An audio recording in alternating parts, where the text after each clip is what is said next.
네, 안녕하십니까. 에릭입니다. 오늘은 저와 여러분 모두 좋아하는 분이죠. 켄 피셔의 얘기를 들고 왔습니다. 이제 연말로 들어선 만큼 내년에 이제 주식이 어떻게 될지 슬슬 얘기를 좀 하고 있거든요. 그리고 이와 더불어서 또 이번 내란 사태와 한국 주식의 미래에 대해서도 언급을 했습니다.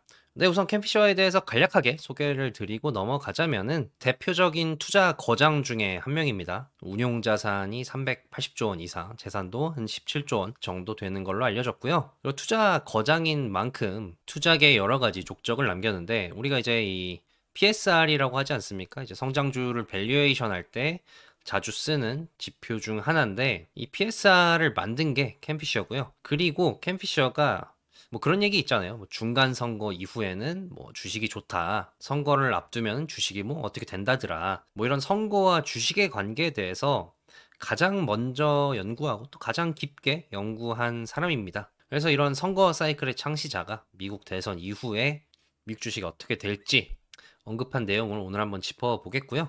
그리고 이제는 많이들 아시겠지만 2022년 이후 가장 이 적중률이 높은 구루 중에 한 명입니다. 2022년 10월인가요? 9월쯤에 이제 하락장이 끝나고 앞으로 상승장이 쭉 계속된다라고 해서 상승장으로의 전환을 마쳤고 또 그뿐만 아니라 이제 상승장 초기에는 성장주가 좋은 경향이 있기 때문에 성장주가 잘 나갈 것이다. 그리고 성장주 중에서도 멀티플이 높은 주식이 이게 불안해서 잘 안 나가는 게 아니라 멀티플이 높으면 높을수록 더 잘 나갈 거다라고 얘기를 해서 이런 장의 전체적인 흐름까지 맞춘 바가 있습니다. 그리고 캔피셔가 한국과의 인연도 있어요. 캔피셔의 며느리가 한국 분인데 이 한국 며느리로부터 얻은 손자를 굉장히 끔찍히 아끼나 봐요. 자기 이제 핸드폰 배경화면을 그 손자 사진으로 하고 다니더라고요. 그만큼 어떻게 보면 이 한국과의 인연이 있다고 볼 수 있는데 이런 캔피셔가 최근 이 내란 사태 그리고 이게 한국 주식에 어떤 영향을 주고 어떻게 앞으로 풀려갈지에 대해 언급을 하기도 했습니다. 네, 오늘 주요 내용은 이렇습니다. 지금 미국 주식이 S&P 500 기준으로 이제 6천을 넘었는데 이거 너무 오른 거 아니냐. 이제 고평가다. 떨어질 일만 남았다. 불안하다라는 걱정들이 많은데 이거에 대해서 캠피셔가 얘기를 했고요. 또 이 무서운 비트코인의 기세에 대해서도 얘기를 했습니다. 비트코인이 무섭게 올랐고 내년에 트럼프 행정부가 들어서면은 비트코인을 본격적으로 밀어줄 텐데 그러면은 주식보다 코인이냐, 코인을 해야 하냐 라는 문제에 대해서도 얘기를 했고요. 앞서 말씀드린 것처럼 이 한국 주식의 미래에 대해서도 언급을 했습니다. 네, 앞서 말씀드린 것처럼 S&P 500이 이제 6천을 넘었죠. 2023년부터 2년 연속으로 상승을 이어가고 있는데 이 정도 높이가 되면 다들 불안해하죠. 이렇게 많이 올랐는데 내년에도 또 오르나? 여기에 대해서 캠피셔는 이렇게 많이 오른 거는 중요하지 않다라고 얘기를 합니다. 이런 얘기가 있지 않습니까? 모든 심루타 그러니까 텐베거 주식들은 52주 신고가로부터 나온다라는 얘기가 있는데 이 밑에 도표는 1945년부터 2020년까지 강세장이 전고점을 깨고 그러니까 신고가를 기록하고 나서 상승이 얼마 동안 지속이 됐나 그리고 전고점을 뚫고 나서 수익률은 얼마나 됐나를 본 겁니다. 그래서 강세장이 전고점을 뚫고 상승을 이어간 기간은 평균 한 45개월 정도 됐고요. 그리고 수익률은 평균 118% 정도로 나타났습니다. 그런데 S&P 500이 올해 초에 전고점을 뚫었거든요. 그래서 캠피셔가 봤을 때는 아직까지는 좀 더 갈 여력이 있지 않나라고 보고 있습니다. 그런데 이 전체 시장보다 더 오른 게 있죠. 바로 M7 주식인데 그래 시장은 더 간다고 치자. 그러면 엔비디아 이렇게 많이 올랐는데 엔비디아가 앞으로 더 갈 수 있느냐에 대해서는 앞으로 더 갈 확률이 높다. 라는 식으로 얘기를 했습니다. 왜냐하면 성장주 같은 경우는 시장이 오를 때는 시장보다 더 오르고 시장이 떨어질 때는 그거보다 더 떨어지는 경향이 있다. 한마디로 이거를 베타가 높다라고 얘기를 하는데 이 성장주의 특징 중에 하나인 높은 베타가 이번에도 나타났다는 거죠. 2024년에도 여지없이 시장이 상승하는 날에는 시장보다 더 많이 올랐고 시장이 떨어지는 날에는 시장보다 더 떨어졌기 때문에 성장주의 전통적인 패턴이 이번에도 유효한 것 같다. 그렇기 때문에 강세장이 지속된 한 M7 주식들은 오를 확률이 높다고 봤습니다. 한마디로 엔비디아가 더 오를 거냐 말 거냐에 있어서 중요한 점은 엔비디아가 지금까지 너무 올랐다. 앞으로 더 갈 수 있을 거냐가 아니라 시장이 계속해서 오를 수 있을 거냐. 이게 더 중요하다. 전체 시장의 방향성이 중요하다고 봤습니다. 물론 이제 캠피셔 같은 경우는 성장주도 오르긴 오르는데 가치주가 좀 뒤늦게 출발을 하기 시작을 했다. 그렇기 때문에 둘 다 오르지만 이제부터는 가치주의 수익률이 더 높을 가능성이 있다라고 언급하기도 했습니다. 뭐 신고가 문제는 그렇다 치고 내년에 트럼프 행정부의 리스크로 지적되는 사안들을 또 걱정하고 있지 않습니까? 대표적인 게 재정적자 문제인데 트럼프가 취임을 하면은 재정적자를 엄청 늘릴 것이다 라고 걱정들을 하는데 캠피셔 같은 경우는 트럼프가 취임을 해서 재정적자를 늘리는 게 문제가 아니라 그냥 재정적자 자체가 원래 문제가 없다라는 식으로 얘기를 했습니다. 그러니까 캠피셔는 이 재정적자 문제를 상당히 과대포장된 공포 같은 거라고 얘기를 하는데 이 밑에 그래프는 미국 정부의 부채를 나타낸 그래프입니다. 왼쪽은 우리가 흔히 쓰는 명목액수 기준이고요. 이 오른쪽은 물가 상승분을 감안을 한 겁니다. 코로나 이후, 그러니까 2022년부터 지금까지 미국 기준으로 물가가 거의 한 20% 가까이 올랐거든요. 20% 가까이 상승한 물가분을 감안을 하면은 부채가 6에서 7조 달러 정도 줄어들더라. 인플레이션 때문에 부채 부담이 경감이 됐다는 거죠. 연준이 목표 물가를 2%로 한 이유가 있다. 그 정도 인플레이션이면은 부채를 충분히 경감시켜 줄 수 있는 효과가 나기 때문이고, 그리고 최근에 뭐 목표 물가 2%로 못 돌아간다. 한 3% 정도로 고착될 거다라는 의견이 또 많지 않습니까? 그러면은 더 부채 경감 효과가 클 거라는 거죠. 그런데 또 이렇게 볼 수 있습니다. 물론 이제 부채가 경감됐다고 하지만 그 경감된 것조차도 상당히 위험한 수준일 수 있지 않느냐. 여기에 대해서는 캠피셔는 부채의 절대액수가 아니라 이자 부담이 얼마나 되는지가 중요하다라고 얘기를 했는데요. 한마디로 뭐 다달이 나가는 이자가 1,000만 원이다. 근데 수입도 1,000만 원 언저리거나 그것보다 더 벌거나 이러면은 부채 부담이 상당히 큰데 뭐 다달이 몇 억씩 번다. 이러면은 부담이 안 되지 않습니까? 그래서 마찬가지로 미국 정부가 버는 돈 대비해서 이자를 얼마나 내는지, 미국 정부의 이자 비용이 얼마나 되는지를 한번 보자. 그래서 한번 보니까 아직까지는 심각한 수준이 아니라는 거죠. 그리고 향후에는 어떻게 될 것이냐 하고 보니까 이 초록색 점선은 미국 정부가 지난 20년 동안 정부 수입이 늘어난 정도로 앞으로도 정부 수입이 늘어났을 때를 가정한 거고요. 하늘색은 그거보다 퍼센트포인트 높은 6% 수준으로 정부 수입이 늘어났을 때, 그리고 금색은 7% 수준으로 늘어났을 때인데 6에서 7% 수준으로 정부 수입이 늘어나면은 앞으로 미국 정부의 이자 부담은 경감하게 돼 있고요. 지난 20년의 평균치 수준으로 는다. 그래도 막 폭증은 하지 않을 거란 거죠. 물론 이제 역사상 가장 크게 미국 정부의 이자 부담이 늘어나게 되긴 하는데 그러면 그 전에 미국 정부의 이자 부담이 가장 컸던 8, 90년대는 어땠냐? 아무 일도 없었다. 그렇기 때문에 이 비슷한 수준보다 조금 더 는다고 해서 큰일은 없을 거라는 거죠. 네, 재정적자와 더불어서 이제 걱정하고 있는 게 관세인데 관세 같은 경우도 별 영향 없을 거다라고 보고 있습니다. 트럼프 1기를 한번 떠올려 보자는 거죠. 그때 당시도 관세 가지고 말이 많지 않았습니까? 트럼프가 정말 이 관세에 대한 신념이 있어서 관세를 부과했느냐? 그게 아니다. 관세를 오히려 협상 수단으로 썼다는 거죠. 그리고 실제로 관세를 부과하기는 했는데 그럼 그것 때문에 당시 경기가 안 좋았냐? 그렇지도 않았다는 겁니다.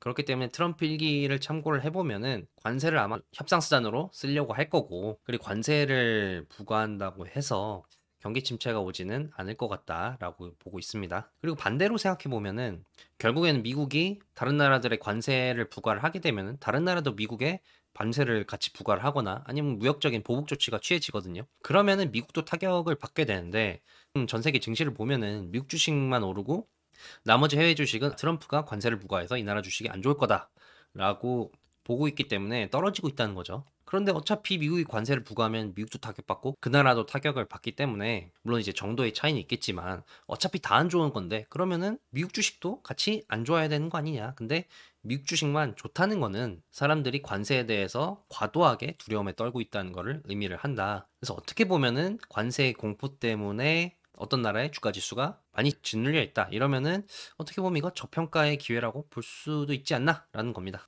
네, 그리고 앞서 말씀드렸듯이 캠피셔가 선거 전문가입니다. 정확히 이제 선거가 주식에 주는 영향에 있어서 전문가인데, 근데 캠피셔가 대선 전에 이렇게 예측을 했거든요. 대선은 주식에 좋을 거다. 왜냐면은 주식은 불확실성을 제일 싫어하는데 이 선거가 다가오고 선거가 치러지면은 불확실성이 해소가 되기 때문이다. 그러니까 이제 주식이 두려워하는 거는 어떤 거대한 법안이 통과가 돼서 거대한 변동성이 생기는 거를 두려워하는데, 근데 대부분의 선거 결과는 교착 상태로 나온다는 거죠. 뭐 민주당이나 공화당이나 어떤 쪽의 압승으로 끝나지 않기 때문에 한쪽이 정권을 잡더라도 법안을 통과시키기 위해선 야당과 협상이 필수기 때문에 거대한 법안, 한마디로 거대한 변동성이 나타나기가 힘들다는 거죠. 그래서 캠피셔는 이번 선거도 교착 상태가 나타날 확률이 높기 때문에 불확실성 해소 측면에서 이번 대선이 주식에 좋을 거고, 그리고 이 대선 이후에 대해서는 공화당 대통령 1년 차에는 주식이 안 좋은 경향이 있다. 왜냐면은 사람들이 공화당 대통령이 친시장적이라고 기대를 하는데 막상 취임을 하면은 이 교착 상태 때문에 자신이 공약했던 것들을 충분히 지키지 못한다는 거죠. 그래서 실망감 때문에 공화당 대통령 1년 차는 주식이 안 좋은 경향이 있다라고 얘기를 한 바가 있습니다. 그러면은 여러분도 아시다시피 선거 결과가 레드 스윕 아니겠습니까? 공화당이 대통령 선거도 이겼고 의원 선거도 이겼는데, 그러면은 교착 상태도 깨지고 공화당 대통령까지 당선이 됐으니까 그럼 2025년은 주식이 안 좋은 해냐에 대해서는 아직 본인이 직접적으로 자세히 얘기하진 않았습니다만 이런 식으로 봐라라고 간접적으로 얘기는 한 바가 있습니다. 그러니까 앞서 봤듯이 선거와 주식의 관계에 있어서 가장 핵심이 불확실성, 기대, 이 두 가지 아니겠습니까? 근데 불확실성 같은 경우는 이제 교착 상태가 나와야지 불확실성이 해소가 되는 건데, 이 불확실성 문제에 대해서 말씀드리기에 앞서서 이 도표를 설명을 드려야 될 것 같은데요. 이 도표가 뭐냐면은 1925년부터 지금까지 대통령 임기 연차별로 주식시장의 수익률을 나타낸 겁니다. 그래서 이 빨간 박스를 보면은 대통령 임기 3년차와 4년차에는 주식이 오를 확률이 각각 90%, 80% 이상이었는데 1, 2년 차에는 그보다는 못한 60%였단 말이죠. 그럼 왜 1, 2년 차가 3, 4년 차보다 오를 확률이 낮냐? 이거에 대해서는 앞서 말씀드린 대통령의 공약이 기대했던 것보다 실행이 안 되는 경우, 그리고 이 교착 상태가 깨져서 대통령이 원하는 거대 법안이 통과가 돼서 거대한 변동성이 시장에 발생하는 경우, 크게는 이 두 가지 요인 때문에 1, 2년 차가 3, 4년 차보다는 안 좋을 수 있다는 건데, 그러면 이 관점에서 트럼프를 봤을 때는 불확실성 문제에 대해서는 어느 정도 시장이 이해하고 어떻게 보면은 좋아하고 있단 말이죠. 그러니까 이제 트럼프 트레이드라는 현상이 계속해서 발생을 하면서 시장이 쭉쭉 올라가고 있는 거고, 그러면은 문제는 이제 기대치보다 낮아지는 건데, 트럼프가 취임을 해서 지금 시장이 트럼프에 기대하는 것보다 덜하면은 그러면 이제 시장이 실망을 해서 주식이 안 좋을 거라는 거죠. 그래서 어떻게 보면은 내년 주식의 주요 변수 중에 하나는 트럼프가 취임을 해서 얼마나 속도전으로 밀고 나가느냐라고 볼 수 있다라는 겁니다. 그래서 좀 희망적인 것은 만약에 트럼프가 속도전을 내서 기대를 충족을 시켰다. 그러면은 주식이 크게 오를 확률이 높다는 거죠. 이 대통령 임기 1, 2년 차가 주식이 오를 확률은 3, 4년 차보다 낮지만 만약에 오르는 방향으로 가닥을 잡으면은 수익률은 상당히 높은 경향을 보인다라고 캠피셔는 얘기를 하고 있습니다. 네, 이렇게 캠피셔가 내년 전망에 대해서 어느 정도 얘기를 했는데 본인의 전체적인 연간 전망은 아직 안 나왔다라고 얘기를 했습니다. 왜냐하면은 내년 전망에 있어서 본인이 봤을 때 가장 중요한 건 시장 심리다. 시장 심리가 과열이 됐느냐, 과열이 되지 않았느냐, 이게 중요한데 이 시장 심리는 한 11월부터 내년 1월까지 각 기관들에서 이 연간 전망들이 쭉 나오거든요. 그래서 본인이 그것들을 쭉 종합해서 봤을 때 시장 심리가 지금 어느 정도다 라고 판단이 서야지 연간 전망을 할 수 있다라고 얘기를 했습니다. 그래서 아마 캠피셔의 정확한 2025년 전망은 빠르면은 12월 말, 늦으면 한 내년 1월 초 이때쯤에 나올 거라고 얘기를 했고요. 관련해서 제가 분기마다 13F를 전해드리지 않습니까? 근데 그거 외에도 제가 매년 초마다 각 기관들과 과장들의 연간 전망을 정리해서 또 알려드리고 있으니까요. 아마 내년 초에 만들 연간 전망 시리즈도 기대해 주시면 감사하겠습니다. 네, 두 번째는 비트코인이죠. 비트코인 같은 경우는 캠피셔는 아주 긍정적으로 보지는 않더라고요. 우선 비트코인에 대해서 안전자산이라는 착각을 좀 버려야 될 필요가 있다라고 얘기를 했는데요. 비트코인을 디지털 금이라고 하잖아요. 비트코인을 안전자산으로 분류를 하는데 이 밑에 도표는 주식과 채권 그리고 금의 수익률과 변동성을 나타낸 겁니다. 보시면은 주식과 채권보다 금의 변동성이 훨씬 높지 않습니까? 그래서 캠피셔는 착각이 있다는 거죠. 금이 안전 자산이라고 생각을 하니까 사람들이 변동성이 낮을 거라고 생각을 하는데 그런 의미에서의 안전 자산이 아니다. 뭐 인플레이션 같이 주식과 채권에 안 좋은 일이 벌어졌을 때 금이 어느 정도 해지를 해주는, 그러니까 안전 대피처가 될 수 있고, 또 지정학적 리스크라든지 정치 리스크가 높아졌을 때 그때 금이 도피처 역할을 하기 때문에 그런 의미에서 안전자산이지 변동성이 낮다는 의미는 아니다. 그래서 비트코인도 이런 맥락에서의 안전자산이지 비트코인에 투자함으로써 내 포트폴리오의 전체적인 변동성을 줄여줄 거라고 기대하지 말아라 라고 얘기를 했고요. 그리고 비트코인의 장점 중에 하나가 유한한 공급 아니겠습니까? 비트코인이 공급량이 한정이 되어 있고 수요는 계속해서 늘어나니까 수급으로 봤을 때 비트코인이 오를 수밖에 없다라는 게 비트코인의 상승 논리 중에 하나인데, 여기에 대해서는 비트코인은 공급이 유한한 건 맞지만 근데 전체적인 크립토 시장으로 봤을 때는 코인은 계속해서 공급이 된다. 그래서 그거를 고려를 해봐야 된다는 거죠. 이 밑에 차트는 비트코인 점유율을 나타내는 차트입니다. 이 주황색이 비트코인의 점유율인데 최근 들어서 비트코인 점유율이 반등을 하긴 했습니다만 시계열을 늘려서 과거부터 쭉 보면은 이 점유율이 우하향했다는 말이죠. 이 크립토 시장이 커지면서 비트코인 점유율이 낮아지는 게 뭐 자연스러운 현상이긴 합니다만, 근데 캠피셔가 봤을 때는 이런 거죠. 그러면 비트코인이 앞으로도 계속해서 이 정도의 점유율을 유지한다는 보장이 있냐? 비트코인이 계속해서 대장이라는 보장이 있느냐? 이거 언제든지 뒤바뀔 수 있을 가능성도 있지 않느냐? 그래서 이런 리스크에 대해서 알려면은 주식이나 채권처럼 역사가 되게 길어야 된다. 주식이나 채권은 긴 역사 동안 여러 일들을 겪으면서 뭐 세계대전도 있었고 여러 일들이 많지 않았습니까? 그런 일들을 겪으면서 어느 정도 확립된 패턴, 성격 이런 것들이 있는데 비트코인은 아직까지는 그게 부족하다는 거죠. 그래서 미래에 어떻게 될 것이다라고 얘기하기엔 조금 근거가 부족한 면이 있다라는 겁니다. 그러면은 뭐 비트코인에 투자하지 말라는 거냐? 투자하지 말라는 건 아닙니다. 배짱이 있으면 하라는 건데, 이 그래프는 이 세로가 비트코인 투자한 시점을 나타내는 거고요. 가로는 보유 기간을 나타내는 겁니다. 그리고 색이 진한 초록색일수록 수익률이 높다는 거고 적색이 진할수록 손해가 크다는 건데, 너무 당연한 거겠습니다만 먼저 투자하고 오래 들고 있을수록 수익률이 좋습니다. 근데 그 기간 사이에 변동성이 엄청났거든요. 고점 대비해서 80% 이상 빠진 적도 있고, 그런데 또 비트코인이 이렇게 폭발적으로 오를 수 있었던 때는 이 변동성이 크기 때문도 있거든요.